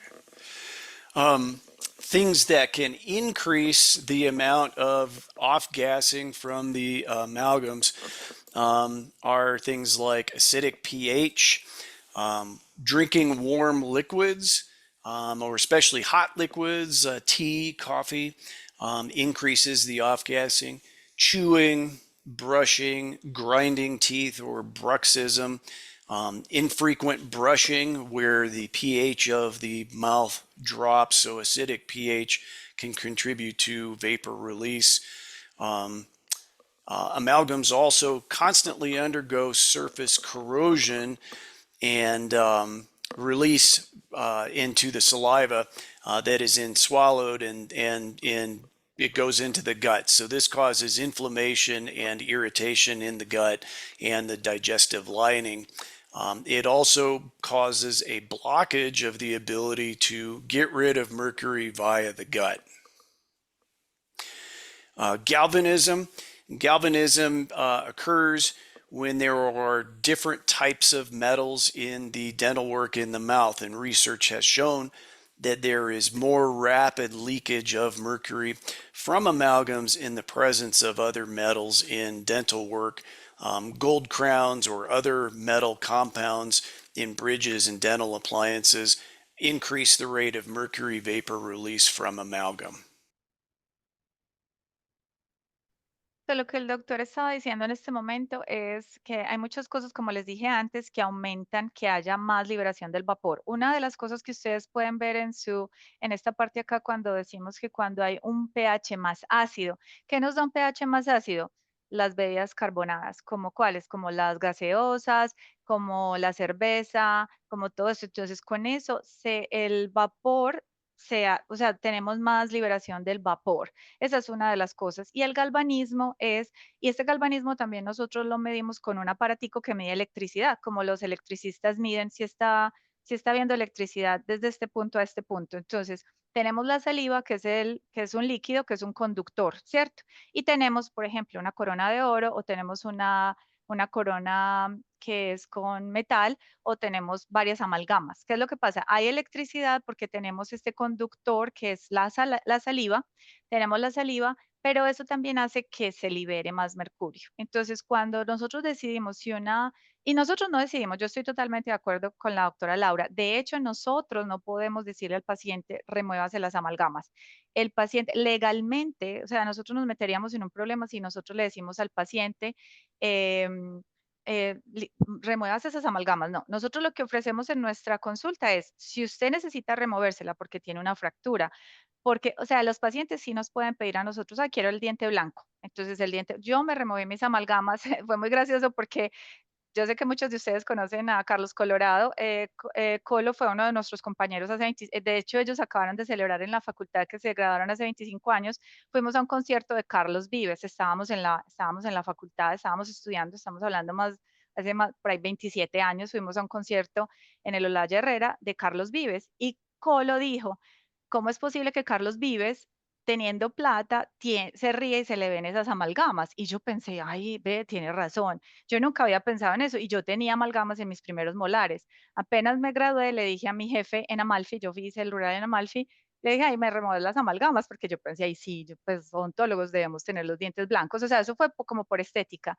Yo recuerdo muy bien que cuando él me removió mis primeras amalgamas fueron las de los dientes de arriba, yo me sentí liviana, yo me sentí súper liviana, me pareció, "Ay, me siento lo más de bien", en vez de haberme sentido como, ay, me hice un procedimiento, qué dolor, eso yo sí sentía, y yo, ay, me siento como liviana, sentía solo como el dolorcito de la inyección, pero pues nada significativo, pues entonces, cuando aprendí en holística que el sistema se siente más liviano porque ya no tienen que lidiar como con esa fuente de la toxicidad del mercurio. Ahora ya entiendo por qué en ese tiempo yo me sentí liviana.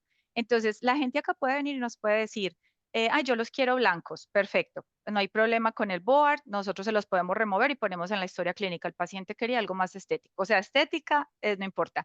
Pero si nosotros le decimos, esto puede ser causa, ellos ya nos podríamos meter en un problema. Pero ¿qué pasa con nuestros pacientes? Son súper educados. Cuando yo estaba en Colombia, nosotros decíamos, ay, ese paciente dice los números de los dientes, qué susto. Acá todos dicen los números de los dientes, nos piden los exámenes, ellos saben leer radiografías, o sea, son supremamente educados y nos gusta mucho porque nos entienden. Entonces, ellos vienen y nos dicen, esto tiene que salir de acá porque yo entiendo lo que es la toxicidad del mercurio, yo entiendo cómo me está afectando, ta, ta, ta. Y como decía la doctora Laura, ellos son los dueños de su cuerpo, ellos deciden, ¿cierto? Y nosotros lo que ofrecemos es removerlo de una manera segura para nosotros, sobre todo porque el paciente está acá 1 hora, 2 horas, en cambio nosotros usamos todo el día, varios días a la semana. Entonces nosotros somos los que vamos a tener esa toxicidad, vamos a estar expuestos a esa toxicidad más que un paciente 2 horas una vez pues al año, por decir algo. Pero nosotros también les decimos, antes de que se la remueva, usted va a ir donde el doctor Chris para que no se vaya a enfermar cuando nosotros se la removamos. Y eso es lo que ya él va a explicar en este momento. ¿Ya le pasó a él?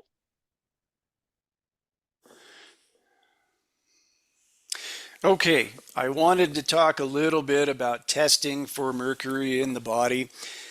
There is a lot of confusion about this, and the reason is there are many different types of tests for mercury, but they each give us different information.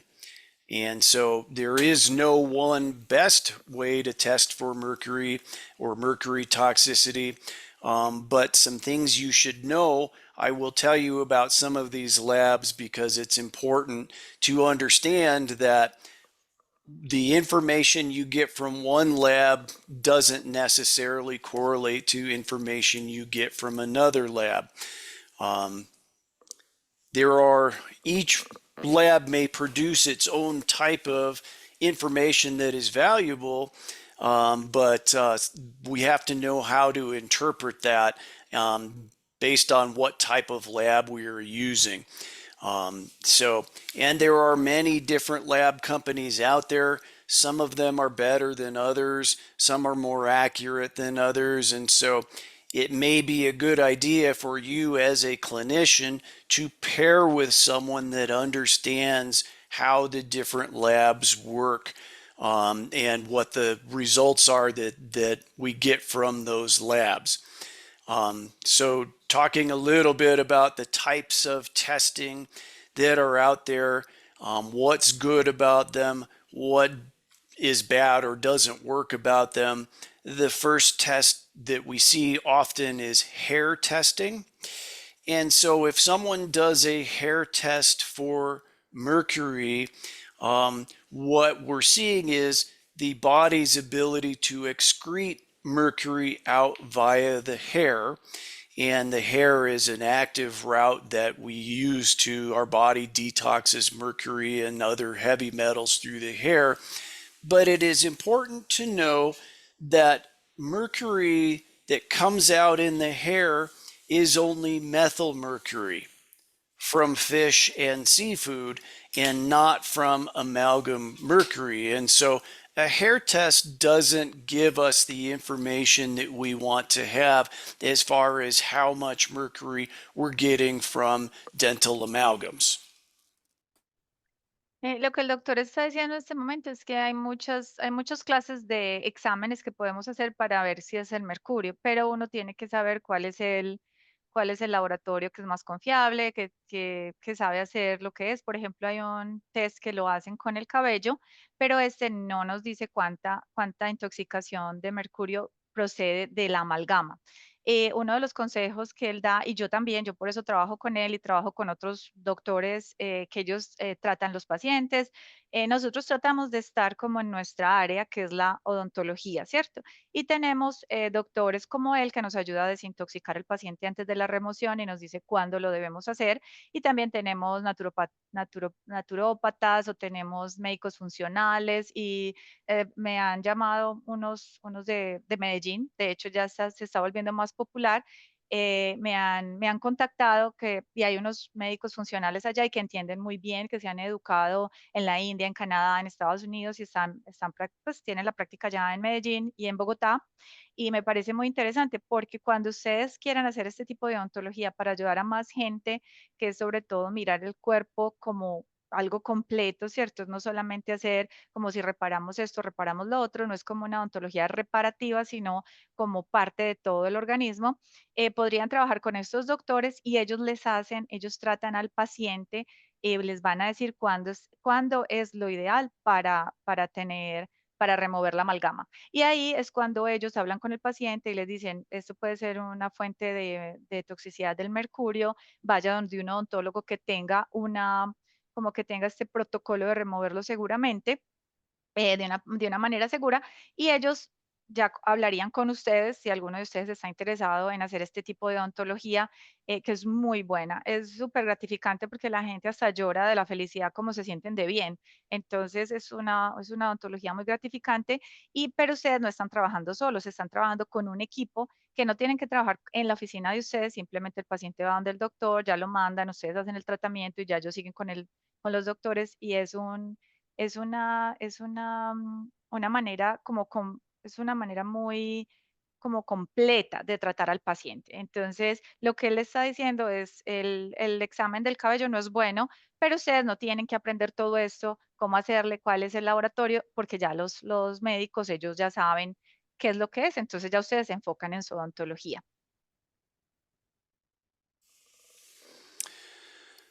Another type of testing that we can use for heavy metals and mercury is via urine. Urine it's also an excretion test like hair. We're measuring what the body is able to get rid of into the urine. One of the issues with urine testing is that mercury damages the kidney. And so then when we have high mercury, we are unable to detox, get rid of mercury via the urine because the kidney is damaged. And so urine testing, it's a question whether we're getting the right level that shows us how much is in the body or the body burden. And so we might not have a very accurate reading for urine. If someone is very toxic, we might not show any movement of mercury into the urine, and it's a false negative then. También se hace el examen de orina, pero como el mercurio daña a mucha gente, o sea, como en todo, hay gente que no le pasa nunca nada y hay gente que le da todo, como hay gente que no se cepilla y nunca le da caries, hay gente que se cepilla súper bien y le da caries, ¿cierto? Todo es multifactorial. Pero cuando la gente está afectada por la intoxicación del mercurio, hay muchos que el riñón se les daña, entonces es un buen examen de orina. El examen de orina es bueno para saber si hay intoxicación del mercurio, pero vamos a ver que no tan bueno como el de sangre, porque daña pues se daña el riñón, entonces no es como tan pues como tan exacto, ¿cierto? Y tampoco, y algo que es muy importante acá, que está aquí en el documento, dice que no diferencia de dónde proviene la intoxicación del mercurio, si de la amalgama o del pescado. Y como por lo general la gente come pescado, entonces vamos a ver el otro tipo de. Another type of testing uses urine, but we also call it a urine challenge. And a chelation agent or chemical is given to the patient so that it can move mercury out of tissue and into the blood, a chelate of the metal. And then the patient will take the urine, collect the urine for a range of time, anywhere up to 24 hours. And this type of testing is able to pull mercury out of tissues, but there are some issues with this type of testing. Okay. Yep. Urine challenge testing is not recommended as it can cause problems in the patient. If you have a sick patient, this actually may cause redistribution of metals. Blood testing is the type of testing that I typically use in my practice. It is not relying on the body to move mercury out via detox channels, hair and urine. And so I'm typically going to be using blood because we can see the concentration of metals in the body. Okay. These two tests are from Quicksilver Scientific. They both are testing blood. On the left is just a blood test. A nice thing about it is this lab shows us minerals of detoxification, which are important for a proper detox. This helps us understand how to treat a patient. And it also tests for various other heavy metals in the toxic elements, not just mercury, but we also see other heavy metals, and that is important. Okay. Thoughts on treating mercury?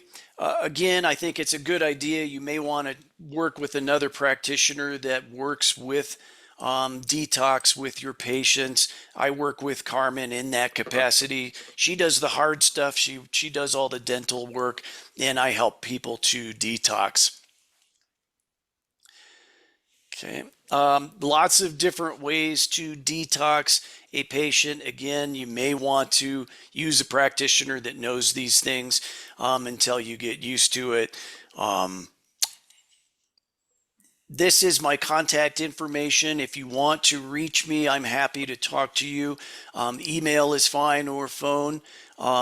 Feel free to contact me for questions. Thank you for listening to me today, and good luck with your patients. Thank you very much, Hola, doctor, voy for a sharing seguir your. con mi presentación. Sé que tenemos hasta las 12, entonces para que al menos sepan cómo la removemos, voy entonces a compartir, si me permiten compartir, voy a mirar entonces acá. Vamos a ver si. Carmen, si puedes cambiar a la diadema blanca, la que tiene el La puedo doctor en hacer este desde acá. momento, se No, escucha yo mejor. creo que así está bien. Vamos a mirar entonces acá. Listo. Si ahí me miran, vamos a mirar entonces el protocolo de cómo remover la amalgama. Si Diego me dice si me están escuchando bien, podemos Sí, seguir se te acá. escucha bien, Hay pero una se escucha mejor. organización que se llama la IOMT, IAOMT, pueden mirarla, está en español, se está yendo a Europa y a Estados Unidos, entonces es muy buena esta organización porque ustedes pueden ahí entender todo lo que es holístico y todos los estudios que tenemos. Nosotros siempre, todo como les dije, nosotros estudiamos mucho y lo que hacemos es siempre los pacientes quieren saber si realmente nosotros somos, pues, si realmente sí estamos estudiando, pues si somos como no charlatanes, como les dije. Entonces hay unos certificados que ustedes lo pueden hacer online y pueden estudiar por qué, cuál es el mercurio, qué pasa, por qué se debe remover, pues así, ¿cierto? Removerla o no. Como hablamos y como dijo la doctora Laura, el paciente decide. Hay muchas cosas que sí son muy evidentes, por decir algo, tiene caries, hay que removerla.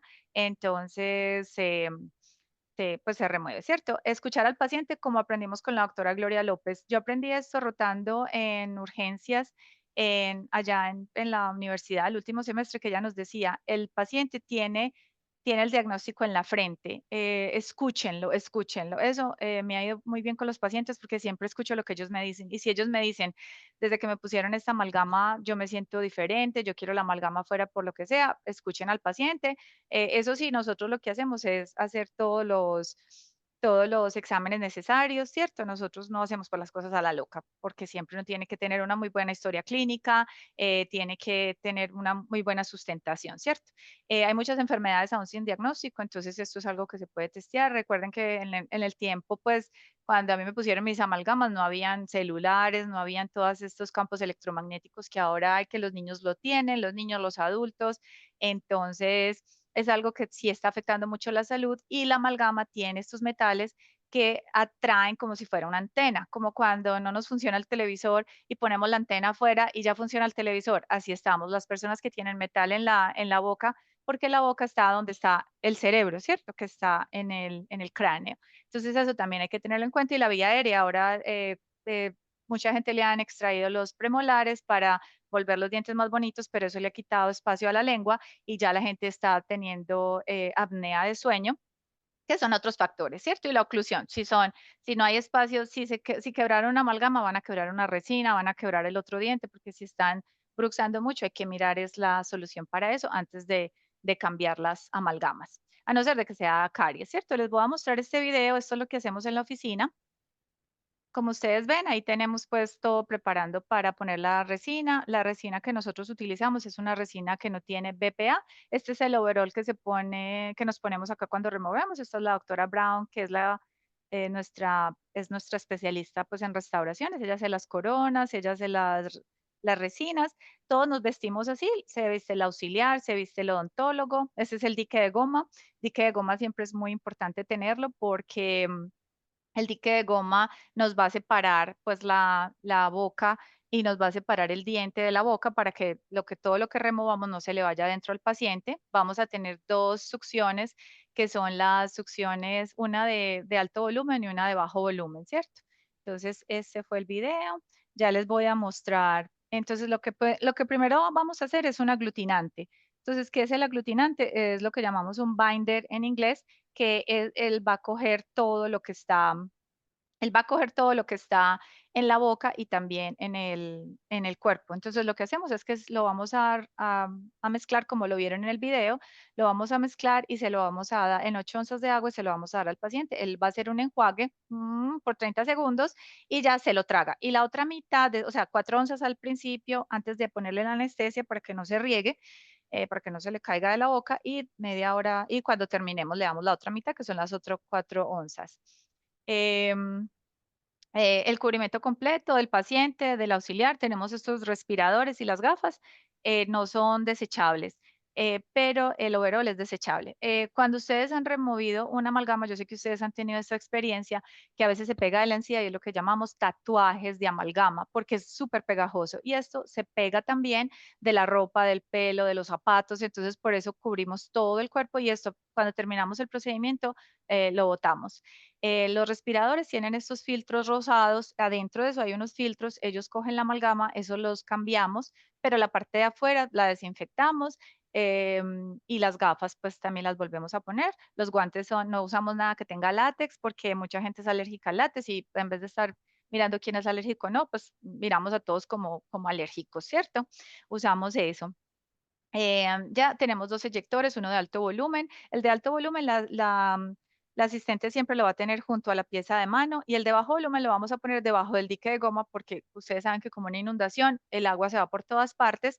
Entonces el de que está de bajo volumen va a coger lo que se le vaya por dentro. Tenemos el dique de goma sin látex. Estos ya tienen como el marco hecho, pero también ustedes pueden usar el marco metálico, el que tengan está bien. Lo importante es usar dique de goma.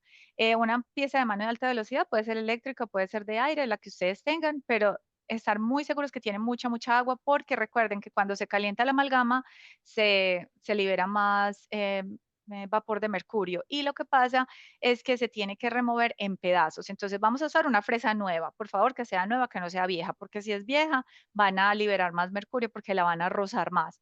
Entonces, para cortar y remover en pedazos, ¿qué es lo que vamos a hacer? Vamos a hacer como unas cruces y vamos a, como hablaba la doctora Laura, que ella le dice a sus estudiantes que es un relleno. Nosotros no, esto es la amalgama tiene una retención mecánica, no una retención como de bonding, como tiene la resina, ¿cierto? Para la resina usamos un ácido que abre los poros y ellos se entrelazan.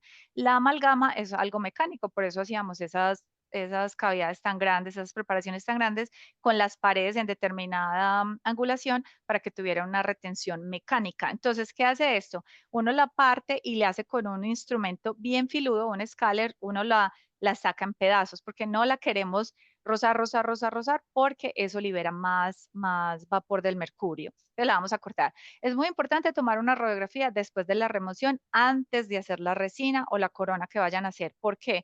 Ustedes pueden ver en esta, acá, ustedes pueden ver que tiene unos pedacitos de amalgama que dejaron. Muchos de los pacientes nos llaman y nos dicen, ay, me dejaron pedacitos de amalgama. Entonces, para nosotros curarnos en salud, siempre hacemos un muy buen enjuague cuando la removemos y tomamos radiografía para estar seguros qué tan lejos está el nervio, pues que es la pulpa, ¿cierto? ¿Qué tan lejos está la pulpa? Y también para estar seguros que no hay ninguna amalgama. La amalgama es súper pegajosa. Ustedes se voltean y si un pedacito se volvió y se metió ahí, ahí quedó. Entonces, bien seguros de que removieron toda la amalgama como ustedes, y después nosotros también tomamos radiografía después. Recuerden que toda la documentación es súper importante. Si el paciente después llega y dice, ay, usted no me hizo esto, si ustedes tienen muy buenas fotos y muy buenas radiografías, la imagen habla sola. Entonces también le tomamos radiografías. Tenemos una aspiradora dental que se pone cerca de la boca del paciente y está encendida toda la cita. Esta es una aspiradora, entonces está aspirando todo. Recuerden que cuando hubo el COVID, decían, ay, los odontólogos tienen mucho spray, porque tiene el aerosol. Entonces esto coge todo el aerosol y la succión que la paciente está teniendo, la de alto volumen, nos va a coger todo eso que con el aerosol porque necesitamos mucha agua. Entonces sí hay mucho aerosol, pero si tenemos la succión necesaria, va a ser mucho mejor. Tenemos una máscara de oxígeno. Esto tiene dos funciones. Una nos sirve de barreras para que el paciente no inhale lo que estamos removiendo. Ustedes recuerdan cuando estábamos en el laboratorio en la universidad que uno removía dentina y ese olor tan fuerte o removía amalgama y todo eso olía y todo eso no lo inhalábamos y no teníamos tapabocas. Entonces nosotros tenemos el respirador, pero el paciente le ponemos esta máscara de oxígeno y les ponemos un oxígeno, utilizamos un generador de oxígeno, lo ponemos en nivel 2, entonces el paciente siente un airecito, no va a sentir claustrofobia y lo ayuda a relajar. Eso es lo que usamos para el paciente. El separador de amalgama es algo que tenemos que tener por ley. El separador de amalgama es para evitar que la amalgama que se va por las succiones no vaya a las tuberías. Entonces es una manera ecológica también pues de cuidar el ambiente. Eso es por ley, eso se tiene donde se tienen pues todas las máquinas, los compresores y todo eso, allá se tiene, es un separador de amalgama. Es muy importante si tienen oficinas con ventanas que las abran. Hay muchas oficinas que no tienen ventanas, pero sí sería muy bueno si van a hacer la nueva oficina o si van a hacer una remodelación, ventanas para que todo eso salga, para que siempre se cambie el aire. Si el ambiente está muy caliente y no está venteando, pongan un ventilador y le hacen que circule para que no se quede, porque como les digo, el mercurio se pega a todo. Entonces nos tenemos que cuidar porque odontología es la carrera número uno en enfermedades que vienen del trabajo, ¿cierto? Una de esas es la toxicidad, la postura, todo eso, pero también estamos expuestos a muchos químicos y todo lo que nosotros removemos lo aspiramos. Entonces, siempre nosotros les decimos al paciente, yo le voy a remover esto para que usted no inhale, le voy a poner esto, a ellos les encanta, se sienten súper cuidados y ustedes, pues nosotros como trabajadores de la salud, tenemos que cuidar nuestra salud. Y un purificador de aire, estos son unos, ellos ionizan el aire, lo que hacen es que toda la contaminación la ponen en el piso para que lo que respiremos cuando vayamos caminando no sea toda la contaminación, sino que simplemente pues sea aire como bueno, ¿cierto? Lo purifica, esto lo dejamos prendido 24 horas, 7 días a la semana, estar pendientes de cambiar los filtros es muy importante. Y acá les dejo esto que son los recursos para el paciente. Yo creo que estuve bien con el tiempo, al menos ahí les di como todo el proceso que nosotros utilizamos. Recuerden que lo estamos haciendo para nosotros. Hay unos odontólogos que dicen, ay, pero eso es demasiado. Pues si para usted cuidarse la salud es demasiado, entonces ¿quién se la va a cuidar? Porque realmente las personas que vienen a odontología holística tienen tantas complicaciones que a uno le da ganas de cuidarse más la salud. Nosotros trabajamos con el doctor Chris, trabajamos con un naturópata y con una clínica y ya los mandamos allá y ellos simplemente nos mandan la odontología, que es lo que a nosotros nos gusta. Si tienen alguna pregunta, siempre me pueden contactar. Ahí les dejo mi correo electrónico. Muchos de ustedes me contactan por las redes sociales y me encanta que sean curiosos, porque a mí me encanta esta odontología. La amo porque es muy gratificante. Siento que realmente estoy haciendo como un impacto en la gente más que hacer reparaciones dentales. Es como la boca está conectada con el cuerpo y es muy bueno. Y ahí les dejo a la orden pues mi número y preguntas que tengan para el doctor Chris o para mí, con muchísimo gusto.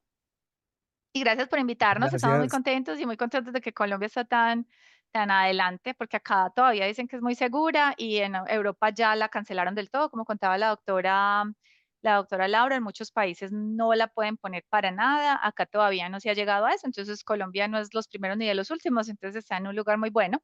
No son de los conejillos de Indias, pero tampoco pues los que no les llega el mensaje, ¿cierto? Qué tan bueno. Me alegra mucho.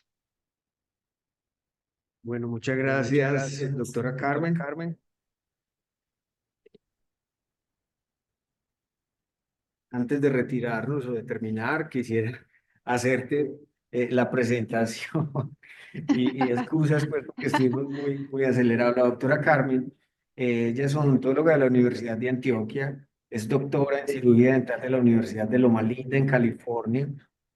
También tiene estudios en el Colegio Americano de Medicina Integral y Odontología, serie holística a cargo del doctor Hudson Wall, miembro del Comité de Periodoncia de IAOTM, es instructor de Cerarut, embajadora del Instituto Red, dueña y fundadora de la Clínica de Odontología Holística Familiar y vive en Colorado, Estados Unidos, con su esposo, 2 hijos y 2 perritas. No le vamos a dejar por fuera las perritas, doctora.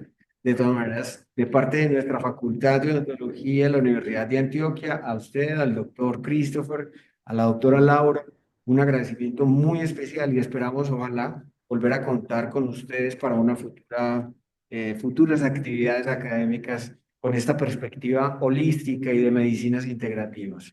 Claro que sí, muy contenta de haber estado invitada, muchas gracias. Lo mismo el doctor Chris que vino a estar con nosotros porque nos interesa mucho que toda la gente se entere de todas esas buenas noticias para nuestra salud y para la de los demás y para hacer, esto es un servicio para nuestros pacientes y qué tan bueno que podamos tener un mejor impacto en la salud de nuestros pacientes. Muchas gracias por invitarnos y si alguna vez quieren otros temas de odontología holística, sí, invítenos, nos gusta mucho, muchas gracias. Y ojalá podamos ir a Muchas Medellín gracias. también a estar allá en el auditorio en persona, Qué sería muy rico. bueno.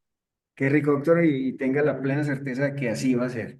La vamos a buscar para otras actividades. A todos los asistentes les pedimos por favor que escaneen este código QR de parte de la Coordinación de Educación Continua de nuestra facultad.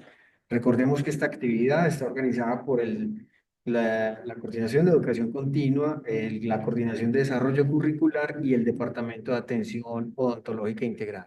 Les agradecemos mucho su presencia y bueno, hasta una próxima oportunidad. Que estén muy bien, muchas gracias.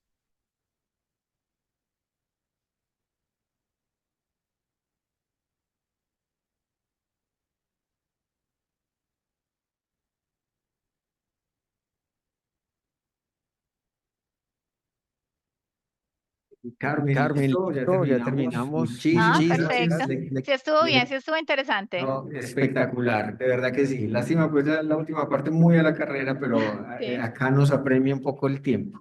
No, pero mira, lo hicimos, ¿cierto? Lo mío estaba cortico realmente y lo importante era la doctora Laura y lo del doctor Chris. Nosotros utilizamos muchos materiales también, si en algún futuro, ¿cierto? Sería muy bueno porque lo que dice la doctora Laura, me gustó mucho lo que ella dice. Ella toma los que están en este y acá. Es muy bueno porque así la gente encuentra dónde, o sea, dónde se encuentran, ¿cierto? En la mitad o en un lado o en el otro. Es bueno saber que existe y ya uno toma su decisión qué clase de odontología ejerce, ¿cierto? Perfecto. Igual, vamos a seguir contando contigo. Ojalá nos autorices pues seguirte convocando a estas Claro que sí, yo actividades y encantada. te recuerdas Ujú. al doctor que le agradecemos mucho también esos aportes tan valiosos para este tema. Ujú. Sí, no, muchísimas gracias. Dice que Ok, thank un you so much. abrazo, que estén muy bien. Gracias, hasta luego. Chao. Chao.